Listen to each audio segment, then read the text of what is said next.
le damos la bienvenida a Juan Ibarrola, uno de nuestros expertos en seguridad y que es, pues, publicas semanalmente en estas páginas precisamente tu evaluación de las Fuerzas Armadas, que en esta ocasión se acaban de anotar, pues, uno de los mayores éxitos de este gobierno, Juan. Bienvenido. Sin duda, es pregunta, no es afirmación. Gracias en primer lugar y saludos al auditorio, como siempre, nuestro gran auditorio. Sí, efectivamente creo que es uno de los grandes logros en una cooperación binacional, en una deuda que quizá México, una deuda que México tenía pendiente solamente desde 1985 que se detiene a Rafael Caro Quintero.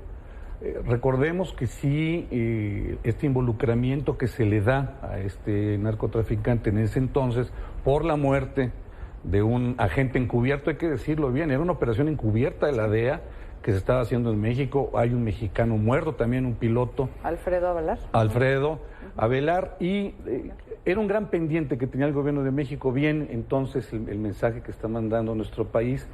Todo esto en función de la estrategia de seguridad tan criticada, no solamente en México, sino la estrategia de seguridad que este gobierno ha dado o ha presentado, y que viene a abonar al hecho de que sí hay coordinación, sí hay una gran fortaleza institucional. La Marina Armada de México nuevamente en una operación quirúrgica estratégica, por lo que sabemos hasta este momento, no fue una operación a sangre y fuego. Y se anota paga un gran pendiente que se le tiene al gobierno de Estados Unidos, porque ni siquiera creo ya que sea la población. Recordemos que esto pasó hace 35 años.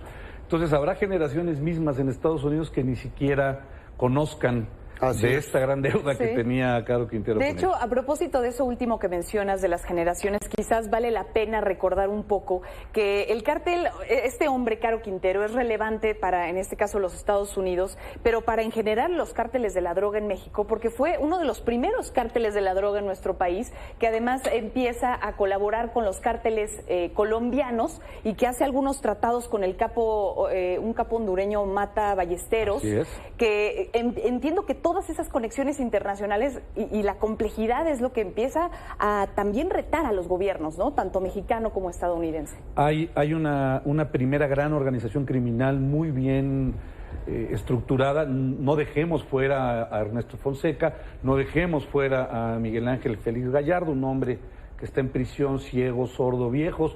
Lo digo por ser descriptivo, no ofensivo. Los tres como fundadores del cártel, como fundadores del cártel de Guadalajara.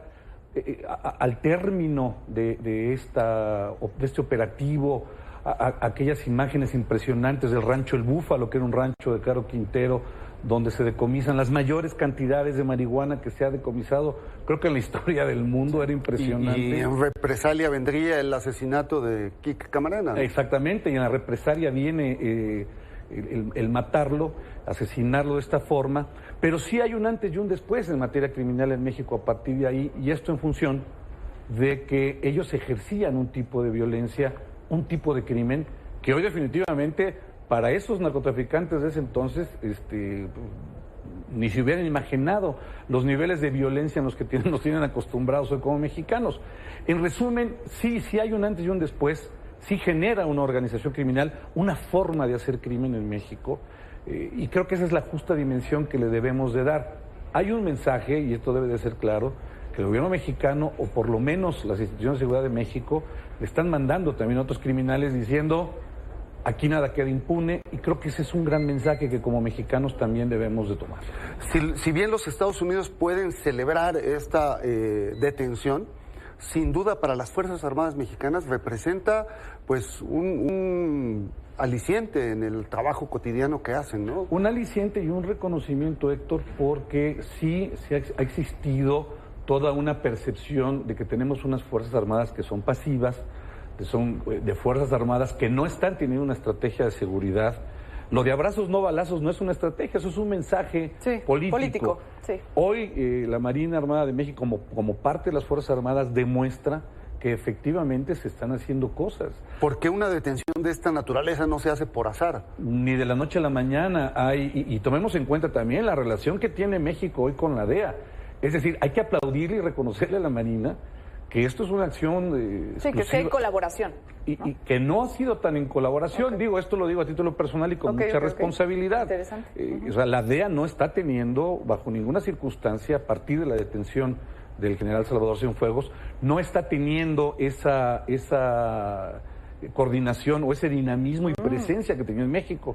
Por lo tanto, sí hay que darle ese reconocimiento a la Marina. Y fíjate qué raro, porque justo hace unos momentos comentábamos con Víctor Hugo Michel que quizás el hecho de que la recompensa hubiera subido a 20 millones de dólares, que es la mayor recompensa que se ha ofrecido por una cabeza de un cártel, hubiera podido tener que ver con este momento, pero ¿consideras que no va tanto por ahí? No. México tenía un pendiente con Estados Unidos, y esto es una realidad. Somos socios de ellos, no solamente en una parte comercial. Hay acuerdos de seguridad firmados, signados, que se tienen que cumplir, que se tienen que seguir dando, pero sí creo que es un momento en donde la relación entre agencias de seguridad estadounidenses con agencias de seguridad mexicana o instituciones de seguridad no pasa su mejor momento. Esta es la mejor forma de decirle a Estados Unidos: sabemos trabajar, lo estamos haciendo y aquí tienen un trofeo para ustedes. Porque creo que es más para el gobierno americano esa circunstancia. Sí. Ya no es un objetivo que genere violencia en Estados Unidos, que genere el narcotráfico, que generan otro tipo de grupos. Sí, ya es el cártel de Sinaloa con todo el envío de fentanilo que hacen diariamente, eso sí se convierte en un tema prioritario de seguridad. No estoy minimizando el hecho. Creo que es muy importante entender lo que hizo el gobierno mexicano hoy con la detención de Caro Quintero. Y dimensionar el rol que jugaba este narcotraficante en el actual mercado de drogas. Por lo menos, por supuesto, dimensionarlo, Héctor, pero también creo muy importante entender que es un hombre que sí sabe ser criminal y a dónde iba a llegar.